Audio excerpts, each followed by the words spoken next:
back again. This is going to be episode number 31 in Learning by Doing MPI, and part number 3 in virtual topologies in MPI, basically. So we're going to continue from where we left off. We talked about sort of this MPI graph create sort of topology constructor, and then we saw this example with 4 processes that every process needs to know basically the whole structure of the graph. So every process knows that, for example, how many indices we have or how many edges we have and what are those edges. So every process exactly knows what is the graph structure. And later we're going to see that this is not scalable. But I wanted to talk about these variations in the code because I put some stuff here as comment. So I said try edges 1, that's edges 0, that's edges 1, to be 0. Initial value was 3. Now, if I try that with 0, what is the significance of that? The significance of that is that the self loop, is it allowed? So now you see that process 0 has 2 neighbors, and the neighbor is itself. One of the neighbors is itself. So the question was, is self-communication loop is allowed with MPI graph create? And the answer to that is absolutely yes. So this is the first thing that I wanted to talk about. Then the next thing is try edges 1 with a value of 1. What is the significance of that? The significance of that is that is it allowed to have repetitive sort of processes in MPI graph create as your neighbors? As you see, process 0 now has 2 neighbors, and both of them are process 1. And the answer to that is absolutely yes. So you're allowed to have repetitive neighbors as well. So, and the last thing is I'm going to bring this back to 3, which was the original value. I'm going to save that. And the last one is edges 4 equals to 1. That is edges 4. I change it from 0 to 1. And what is the significance of this one? The significance of this one is that you see that process 0 is the neighbor of process 3. Process 2 is the neighbor of process 3. So you see that it should be 0 and 2 if we have symmetry.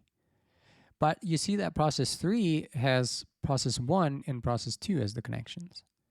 So the question is, can your sort of adjacency matrix be non-symmetric? And the answer to that is again absolutely yes. So we asked 3 questions, and the answer to all those 3 questions were yes, absolutely yes.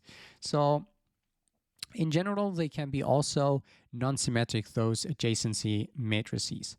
So I'm going to change this one back to, what was it, 0, I think the initial value was 0. Yeah, so this is the original example that we talked about. Now we're going to continue. A single MPI process is allowed to be defined. Oh, this is exactly what I was talking about. An MPI process is also allowed to be a neighbor of itself. That's those self loop in the graph. The adjacency matrix is allowed to be non-symmetric. And the one that you can have multiple edges is also inside this thing here. So you see that there may be multiple edges between 2 MPI processes. Okay, so advice to users: performance implications of using multiple edges or a non-symmetric adjacency matrix are not defined. The definition of a node neighbor edge doesn't imply a direction of the communication. Okay, we don't care about that. Let's go with advice to implementers. This is also not related to us, but you can sort of see that what kind of information you need to basically keep track of when you're talking about topologies or virtual topologies in MPI. So for Cartesian topology, you need to know the number of dimensions, you need to know the number of processes for every dimension, and you need to have information about the periodicity, and finally you need to have information about your own position, which could be calculated from basically dims and rank. And for a graph topology in general, you need to know the index and you need to know about edges, because the rest of the stuff can be figured out. For example, if you don't know what's the number of processes you have, we said that the number of elements in an index is equal to the number of processes. And we also know that the last element in index basically represents how many elements are going to be in edges. And then edges, we said that simply it's a flattened version of all those neighbors that you have in your virtual topology. That's it. Then the last sort of topology constructor on the line is distributed graph constructor. So we said that MPI graph create sort of requires that each MPI process knows all the global communication graph to the call, and this limits the scalability of the constructor. With the distributed graph interface, the communication graph is specified in a fully distributed fashion. Each MPI process specifies only the part of that communication graph of which it is aware of. That typically means this could be the set of MPI processes from which the MPI process will eventually have communication. Either it's going to receive data or it's going to send data to that. Okay, MPI disk graph create adjacent created a distributed graph communicator with each MPI process specifying each of its incoming and outgoing or adjacent edges. It has the name suggest. So in the first variant, which is the disk graph create adjacent, you're going to basically mention what are the incoming and what are the outgoing sort of communications or edges that you have in the logical communication graph, and thus requires minimal communication during creation. MPI disk graph create provides full flexibility such that any MPI process can indicate that communication will occur between any pair of MPI processes in the graph. Okay, to provide better possibilities for optimization by the MPI library, the distributed graph constructors permit Veda communication edges and take an info argument that can further influence process reordering or other optimizations performed by the MPI library. So this, I think, is already self-explanatory. Now we see sort of the first constructor, topology constructor in distributed graphs. We have an example for that, MPI disk graph create adjacent. Let's take a look at it. Disk graph create adjacent. So these things are basically repetitive in every example. In this case, we're working with 4 processes again. Before diving into that, let's take a look at the sort of argument list. Alt communicator always in there. So 3, it's about sources in degree, how many sources you're going to have.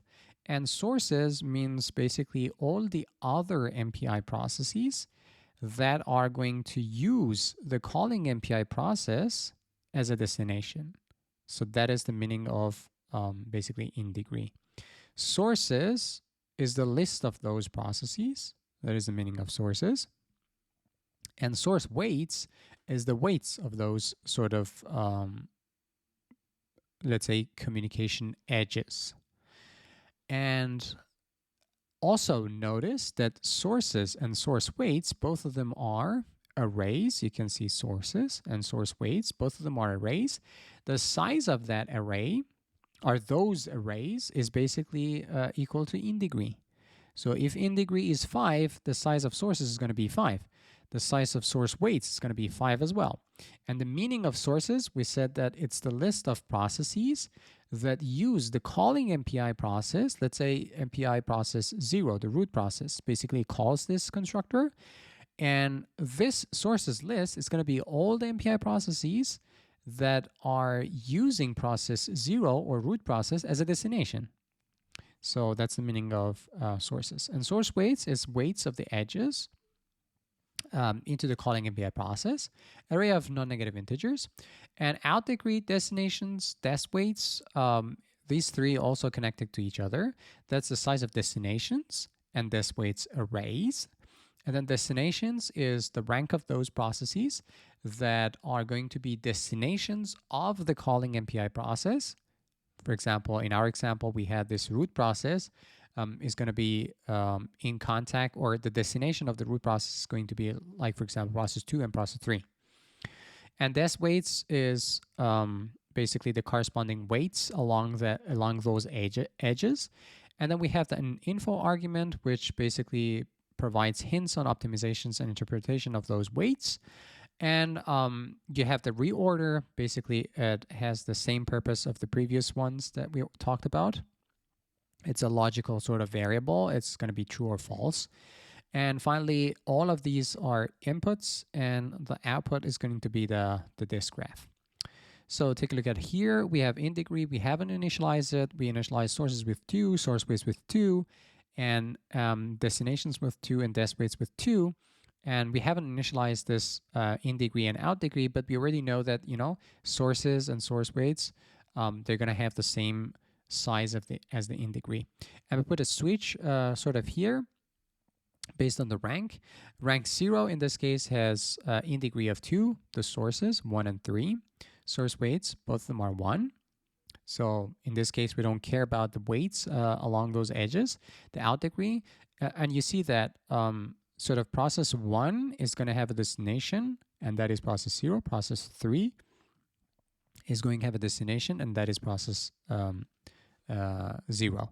Again, that is 2 elements for sources. In this case, you see that the in degree is 2, the sources has 2, and source weights also has 2 elements, and out degree is 2, destinations has 2 elements. Again, the same processes 1 and 3 is going to be mentioned as sources and as destinations, but you can change them. So it doesn't have to necessarily be symmetric. We're going to play with that in a second. And then desk weights also are going to have basically the same 2 elements. And then in the case of process 1, we have only 1 degree, and the source is going to be 0. It's the same example that we have, that example 8.2. I think it was down here somewhere. Yeah. This is the same example 8.2, but this time we tried to do it with MPI disk graph create and MPI disk graph create adjacent. So in the case of MPI disk graph create adjacent, the in degree is going to be 2. You see that for process 0. There we go. This is basically the exact replica of that example. The in degree is going to be 2. That's 2. Source is going to be 1 and 3. Source is going to be 1 and 3. Weights are going to be 1 and 1. We don't care about weighting. And out degree is going to be 2. Out degree 2. Destinations 1 and 3. 1 and 3. So now you know that this switch statement is exactly replication of the whole table you see here. As simple as that. So rest of the stuff, we don't care about them. So this is, basically we create that distributed graph, and we use the constructor, the topology constructor, and we pass in all those proper sort of arguments. The rest of the stuff, we don't care about them because those are the inquiry stuff. But I slowly sort of scroll through it so that you can see the code at least. You have the time to pause the video and check the code. There's no magic happening behind the scenes. And finally, you need to free the resources that you have allocated. So MPI CC, MPI disk graph adjacent, and you run it with 4 processes. This is exactly similar result that we had with that MPI graph create. So in this case, process 0 has 2 sources, 1 and 3, and and it has also 2 destinations, 1 and 3. The same sort of experiments that we did, for example, if we put this one to be 0, if you have a self loop, you can try it also here. For example, this is also allowed. You can see it. And yeah. And let's do one more thing. So this was 3.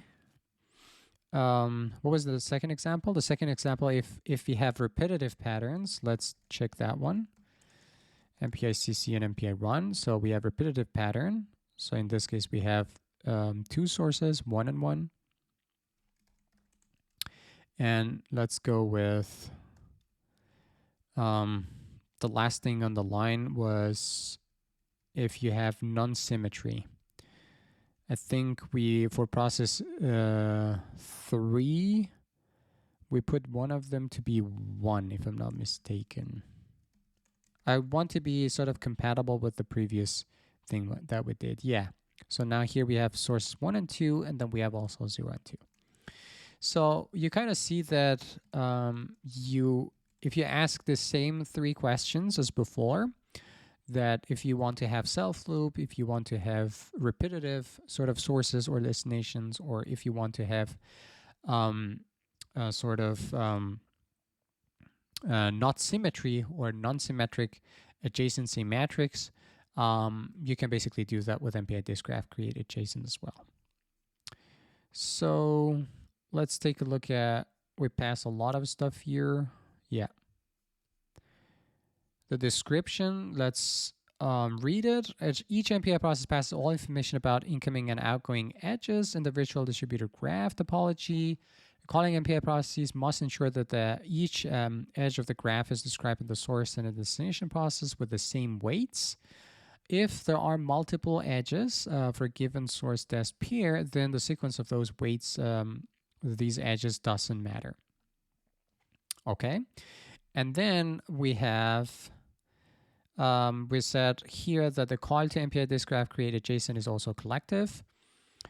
Weights are specified as non-negative integers, can be used to influence the process of mapping strategy and other internal MPI optimizations.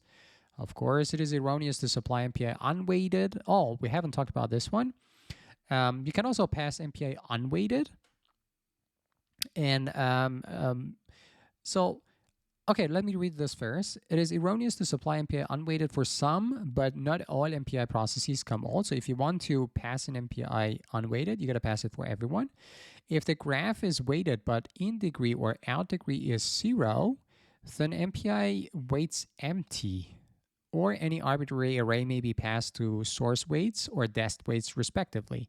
Note that MPI unweighted and MPI weights empty, those are not special values for weights. Those are not special weight values. There are rather some arguments that you can send for the whole array. You know that these are arrays, right? So dest weights and source weights, these are arrays. So if you say MPI unweighted, I think we have used it in this example as well. So we have used this MPI info null. We don't have any information. We don't care about them. For weights, here we used basically 1 everywhere. But in inquiry functions, I remember I used in this example some MPI unweighted. So we can't really talk about this because I used it in inquiry functions, MPI unweighted.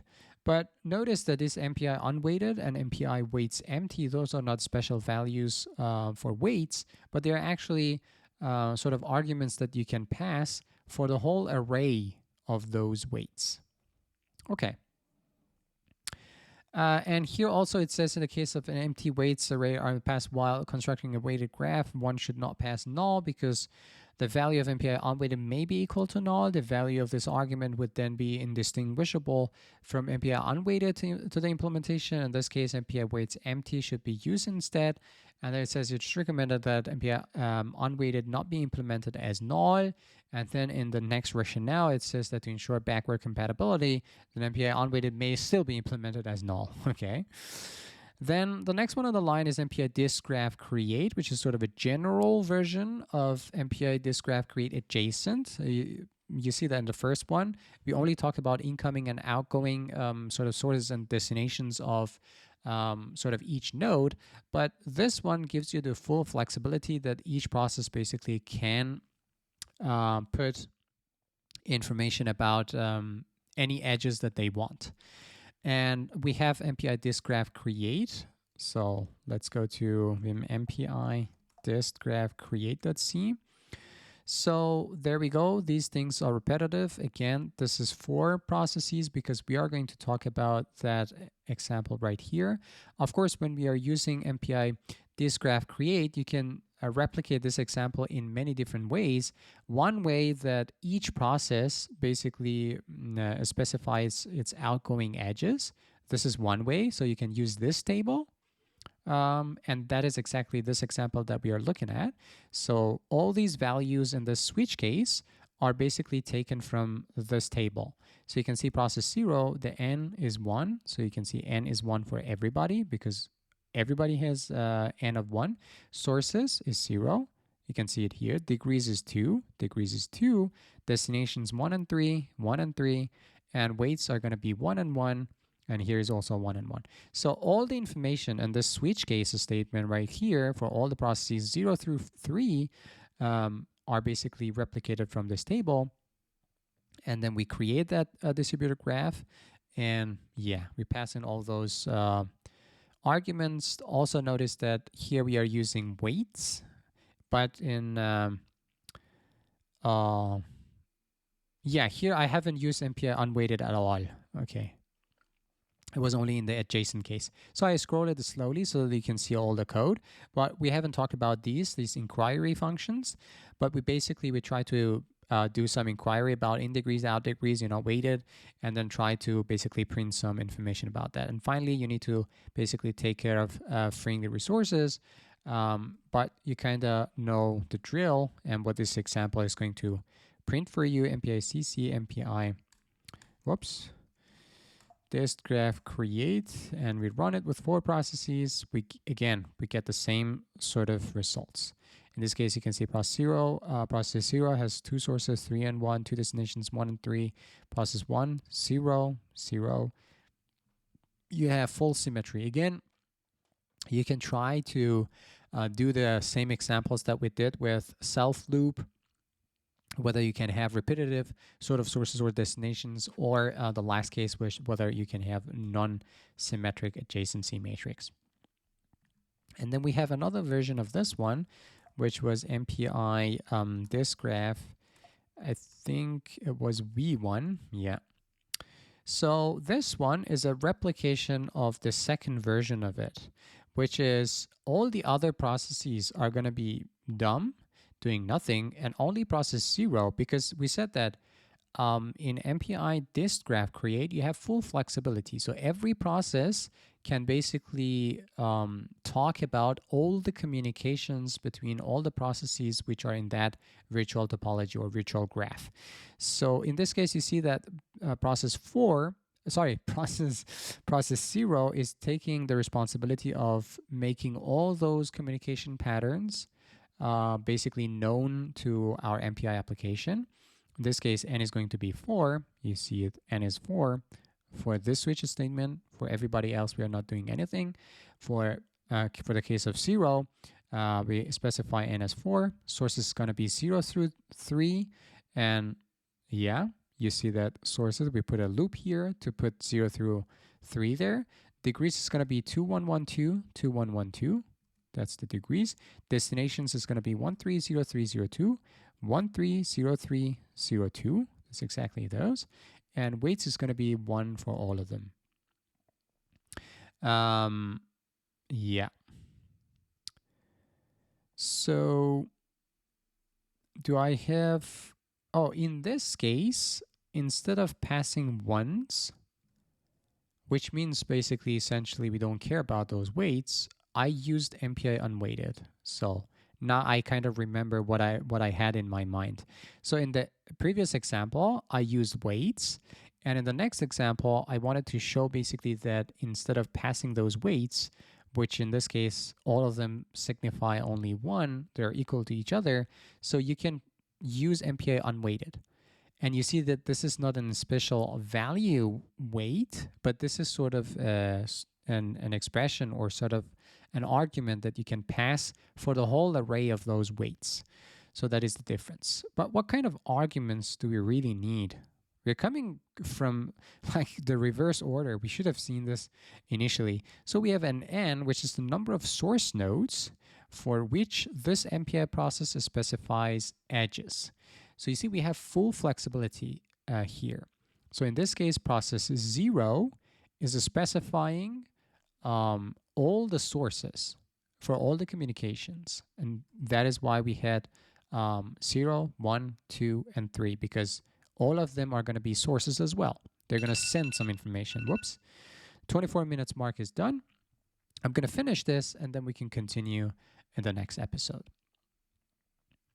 Yeah, that is n. Sources is array containing the n source nodes for which this MPI process is specifying those edges.